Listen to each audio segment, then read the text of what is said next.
Hey y'all, welcome to my Season 2 Keystone Master Guide video series. My goal with this video series is to take you from basically not knowing much of anything about Mythic Plus to the point that you're able to time your 15s and get your Keystone Master. Now, I've done most of the dungeons for the previous season, as well as an intro video for that one, in which I talked a lot about very basic things to do before getting ready for Mythic Plus, such as managing your UI, making sure you have your consumables, things of that nature. So for those very basic things, I recommend checking out the first season's intro video, which I will link in the comments below, and if YouTube's enabling it, I will link it somewhere on the screen as well. So since that's all already been covered, I'm going to instead talk about the Affix that is new for this season and how it's going to affect our playstyle. Now, each video that you're going to see from here on out is going to talk a lot more about the specific dungeon mechanics, the pulls, things of that nature, to really get you that basic knowledge of what to expect when you step into the dungeon. But so that I don't have to explain the affix at every single dungeon, I'm going to use this to explain the very concept of the Tormented affix we have this season, so that hopefully we can just say, hey, this is the fire guy, this is the ice guy in the future videos, and it won't take up too much time from video to video. So let's go ahead and get started and talk about the Tormented affix. Now, anytime you are doing a 10 or higher key this season, you will have the Tormented affix active. In this affix, at 4 set points throughout any given dungeon, there are going to be 4 different lieutenants. Now, the point at which a lieutenant spawns per dungeon is always the same. However, which lieutenant spawns at each given point is on a rotation of A week and B week, meaning that throughout a given week, if you see a fire guy at a certain point in Mists of Tyr-Nisith, he will always be at that point, but next week he might be at a different point of those 4 available spawn locations for the lieutenants. Each lieutenant has its own special aura and mechanics. They aren't too complicated, but they are different and they are something to be aware of, and we'll go over each one of them in the video. The important thing to note is once each lieutenant dies, you will have a choice of anima powers, similar to what you've probably seen in Torghast. These powers are dependent on your role, so all of the DPS will be offered the same 3 choices of power, the tank will be offered 3 tank choices, and the healer will be offered 3 healing choices. Any given lieutenant will always drop its same powers each week. So the fire guy will drop the same 3 powers to choose from for a healer no matter where in the dungeon it's located or what week it is. And so as a result, you will typically, unless there's something very unique going on that I can't even think of, you will know what powers you want before you even go into the dungeon. You can find these for your class by basically Googling Tormented Affix Resto Shaman, Tormented Affix Outlaw Rogue, and you will likely find a Wowhead guide or something of that sort that discusses the different anima choices and which one you should take. I don't pretend to know all of them, so I'm not even going to try to tell you which ones to take, but you will absolutely be able to find that information elsewhere on the internet. Now, if you don't kill the lieutenants, because you can skip them, they all have their own aura. For example, the fire guy has a fire damage aura, the Frostguy has a slowing aura, the Chainsguy has a physical damage taken aura, and the stack guy, and I'll talk more about which one of these they are and why I called them that later in this video, has a aura that reduces healing taken. If you choose not to kill the lieutenants, not only do you not get the powers that they would otherwise have offered you, but you also have to fight the last boss with that lieutenant's aura active. So if you don't kill the fire guy, when you fight the last boss, not only do you not have his powers, but you also are dealing with a constant fire damage aura on the whole group. It's possible that at the very high keys, similar to how we saw Prideful's last season, people might end up skipping certain lieutenants. However, at the level of Keystone Master, you're virtually guaranteed to kill all the lieutenants, because not only do you not want that aura, but far more importantly, you want those powers. Any routing, generally speaking, any good routing, is going to try to maximize the amount of powers you have over the course of the dungeon. So if you're going to have to kill a lieutenant anyways, it's better to kill it earlier rather than later, because you'll be able to kill more of the dungeon with the powers, therefore it should be easier and faster, and thus the dungeon run should be smoother. Now, because of where these are placed, sometimes it's not possible to get powers very quickly. Spires of Ascension, for example, really doesn't give you an option to get powers very early. There's very few choices you can make to get a power earlier rather than later. On the other hand, the other side is one where routing can really, really make a big difference because you can get basically all the powers for a vast majority of the dungeon if you plan your route accordingly, and if you don't, it can be much harder. And so that's one of the reasons that I wanted to re-record these videos, so that I can show you the different routing that might help with lieutenants, and also just to give it a little refresh now that I've gotten a little bit better of an audio setup here. That said, right now let's talk about the individual 4 lieutenants, because, like I said, once we actually get into the dungeon videos, I want to be able to just gloss over them because I know you already know the mechanics. So let's go ahead and hop in. Again, remember that these will be in different orders throughout the dungeon from week to week, so the order in which you will see them in this video is not necessarily the order you will fight them in. Let's go ahead and get started with the guy that I will probably start referring to just as Fire Guy. Incinerator Arcola has an aura that's dealing fire damage to the whole group for the entire time that you're fighting him. This is not necessarily stacking in and of itself. However, the other mechanic he has, among others, is called Melt Soul. This is a debuff that the healer can cleanse. It's relatively long duration. It is dispellable by magic dispel, so any healer can, and also a Shadow Priest with Mass Dispel can do it. What this does is anyone who it's on is taking additional fire damage. And so this goes with the Soul Forge Flames, the aura, to cause those people to take more consistent damage throughout the fight. He puts it on 2 people at a time, and because of the duration of the debuff and the cooldown on a healer's dispel, over time you'll see more and more of these throughout the group, and thus the whole group will be taking additional fire damage. This is, in a sense, somewhat similar to a DPS check. You need to be able to kill it before these additional fire damage debuffs on top of the fire damage is going to overwhelm your healer's ability to heal through it, use up all their mana, things of that nature.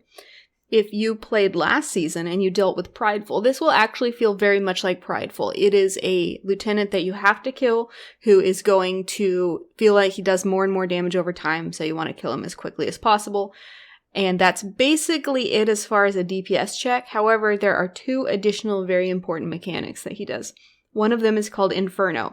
It is a relatively slow cast. It's not super slow, but not super fast either.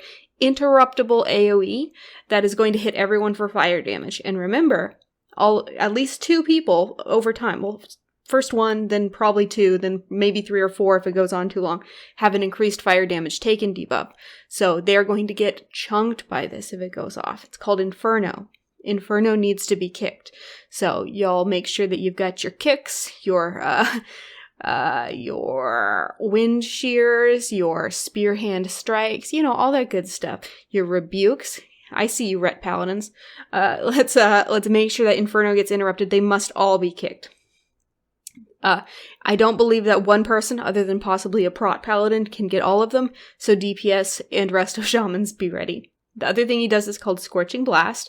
A large circle will appear on the ground. This target's ranged, so ranged, you do not want to be on the melee because you might put it on them. Ranged, be out a little bit because you are the targets for this. And when Scorching Blast goes off, because it can't be interrupted or kicked or anything like that, a big fire plume is going to appear in that circle and it's going to burn the ground. So you want to not be in it. Don't stack that on melee. If you see a circle, get out of it. And also keep in mind your positioning. If you're in some tight corridors, such as maybe in Theater of Pain or something of that nature, you want to make sure that you're not putting fire patches in an area you're going to need to walk. So make sure that you're planning where that patch is going to drop accordingly to be sure that you don't put it in a very inconvenient spot.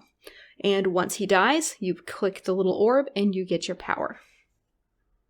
From fire to ice, let's go for Ice Guy / Frostguy, Oros Coldheart. His aura slows you down. It doesn't do any damage, but it slows you significantly. Now, you cannot remove this aura. However, you can temporarily avoid it, such as with Hand of Freedom or Bubble, or you can try to overcome it. Movement speed increases will increase you somewhat, possibly all the way back up to full health. So Stampeding Roars will work, Dash will work, Sprint will work, things of that nature all work just fine. But of course, they have minimal duration, and once the aura comes back, once they're worn off, you're going to be slow again, which is a problem because most of this guy's mechanics are things you need to get out of. If you ever fought Jaina in Battle for Tazara lore, you will very much recognize the icon for Frost Lance. A huge vertical blue and white circle appears in front of the boss. It's called, or in front of the lieutenant. It's called Frost Lance. When it goes off, it is going to deal tons of damage to whoever's in front of it, so you need to get out of it. That said, you're slow, so keep in mind that you might need to get out of this. It's going to be much easier for you to get out of it if you're melee or melee adjacent, because you can just walk through the boss and be safe.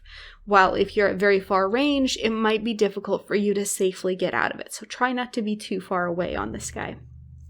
However, likely if you're ranged, you're going to be the target for one of his other mechanics, Biting Cold. Someone basically always has Biting Cold. It is a huge damage. It is a huge debuff that does huge damage to whoever it is on. You will have a circle around you if you have it on you. You'll see the circle around someone if they have it on them. Anyone standing in that circle takes damage with you, so make sure to get that circle out of the group. And if you have something, pop a defensive, as long as it doesn't keep you from doing DPS. We want these things to die. But things like Alter Time and such are really powerful here in order to help your healer out. Diffuse Magic. Once again, why is it going on Windwalkers? I'm making stuff up. Anyway, defensive. If you have it, pop a defensive. That's all I'm trying to say. Prepare for a healing potion if your healer's struggling. Your healer really shouldn't be struggling with this. I don't mean to put any healers on blast, but there's really no other damage to heal during this, as long as everyone is staying out of the frontal. So they should be able to just focus heals on you. You shouldn't have to worry too much about popping big defensives, but if the healer is struggling, such as if someone stood in the Frost Lance, or if someone's having trouble with the Cold Snap, make sure to help them out with a defensive.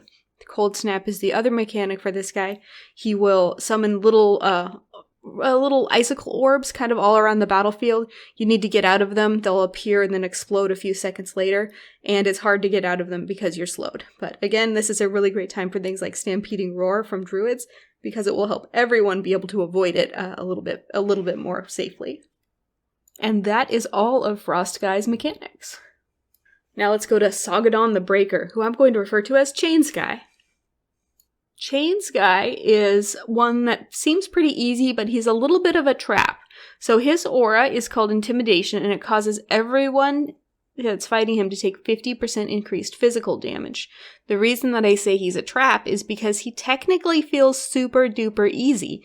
Like, he really doesn't hit that hard. He doesn't have too many mechanics that are rough to hit, but a lot of tanks as a result will be like, oh, this guy's easy. Let me pull a bunch of trash with him. And they don't factor in the fact that they're going to take a lot of extra physical damage from that trash as well, because it's not just for this guy's attacks, it's anything that attacks you. And so this guy I have regularly seen, particularly in the other side, tanks try to do a really big pull with this and die because the physical damage take an aura. So be aware of that aura existing. So that is his aura. His actual active abilities are called Crush, which is a tank buster. So it's just going to hit the tank. It actually doesn't hit that hard, in my opinion. However, note that if the tank's not in range, they will be pulled in and crushed in melee. So you can't really kite this guy. And the other problem is if someone tags the boss first, or I should say the lieutenant first, if he has threat on someone else when he crushes them, he will pull them in and crush them instead.